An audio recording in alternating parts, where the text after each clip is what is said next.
Muy buenos días, tardes o noches, dependiendo de la hora que nos encontremos. Hoy día seguimos reflexionando en lo que nos quiere decir el Señor a través de su palabra, la cual, como dice en el Nuevo Testamento, es inspirada por Dios. Eso significa que es la presencia de Dios mismo en su palabra. Acordemos que Cristo es la palabra. Acordemos que el Señor dice que la palabra es espíritu y hay que discernir espiritualmente, por lo tanto es también el Espíritu Santo, ¿no? Y esa es la presencia de Dios, justamente. Bueno, vamos a ver el versículo en el libro Primera de Reyes, capítulo 17, versículo 19, y dice así: Él le dijo, dame acá tu hijo. Entonces él lo tomó de su regazo y lo llevó al aposento donde él estaba y lo puso sobre su cama.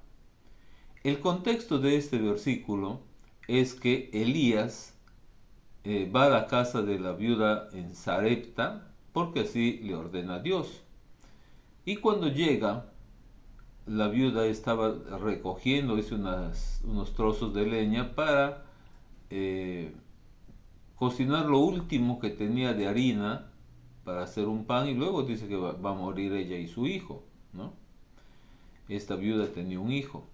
Entonces Elías le dice de que le prepare para él primero, ¿no? Una torta, se entiende que es algo como un pan, y luego para ella. Así que los tres comen de esto, pero también le anuncia que el Señor le está diciendo de que nunca va a faltar en sus vasijas ni harina ni aceite, ¿no? Entonces siempre va a tener en sus tinajas estos dos productos.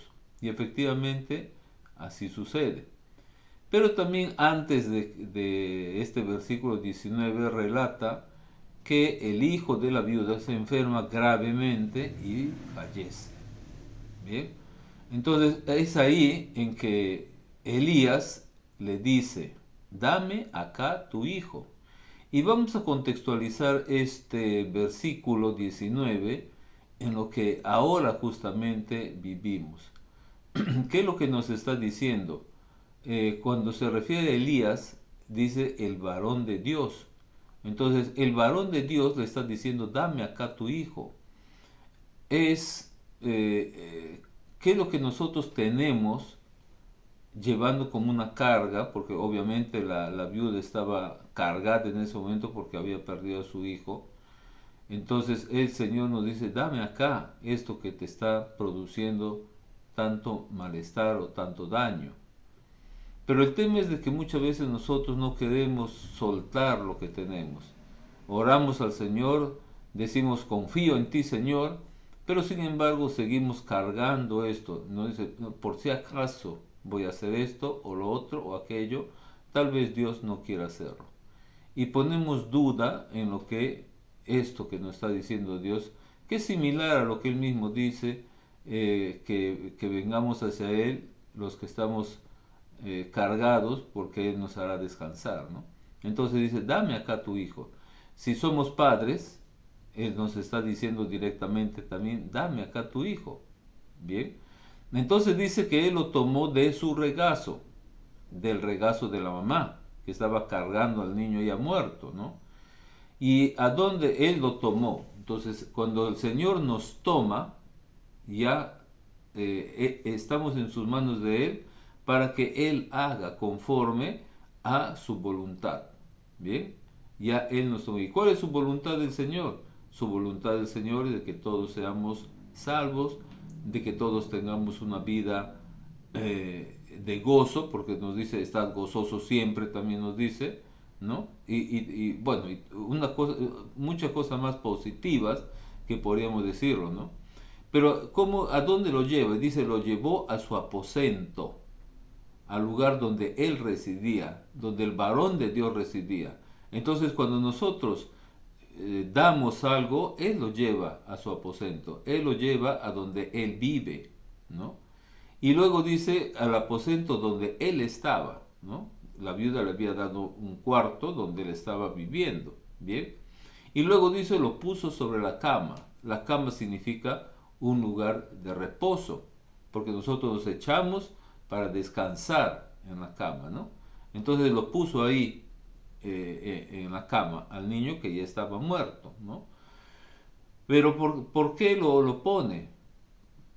¿No? ¿Por qué lo pone? Porque justamente luego él iba a hacer algo, él iba a orar, a pedirle al Señor, a interceder por él. ¿Cuánto nosotros podemos interceder para que las personas que justamente necesitan este descanso, este reposo, estar en las manos del Señor, tengan que acercarse a Él, tengan que solucionar lo que tengan que hacer, tengan que soltar cualquier carga que tengan, ¿no? ¿Qué es lo que hace Elías? Lo pone en la cama y luego comienza a interceder por él, a decir, a pedirle al Señor que le devuelva la vida al niño, ¿no? Entonces, en ese lugar de reposo, en ese aposento de Dios, es donde nosotros recuperamos la vida. Y es una simbología también del nuevo nacimiento, porque nacemos del Espíritu, y en ese momento nuestro espíritu estaba muerto antes de conocer al Señor. Y ahora nosotros tenemos el Espíritu vivificado por medio de ese nuevo nacimiento. Este niño estaba muerto y él también revive en base a la oración de Elías, en base a la oración de este varón de Dios, y que viene de nuevo el alma, dice, al niño, ¿no? Entonces, esto es una enseñanza al mismo tiempo de todo lo que Dios puede hacer si nosotros reposamos en Él, si nosotros permitimos de que Él nos tome en su regazo, Él nos tome en sus brazos, que nos lleve a su aposento y que nos ponga en un lugar donde vamos a descansar, que es en Él mismo. Bien, entonces, y también la enseñanza es de que nos dé el ejemplo de Elías, de orar por otras personas, de interceder por otras personas, de sentirse en el lugar de esta mujer que estaba sufriendo por la pérdida de su hijo, ¿no? Y ayudar con ello, interceder para que Dios haga lo que Él sabe que tiene que hacer. Le devuelve a su hijo y obviamente después de esto devuelve la vida al hijo. Obviamente que imagínense cómo estaría la mujer de feliz después de que verle al hijo nuevamente con vida.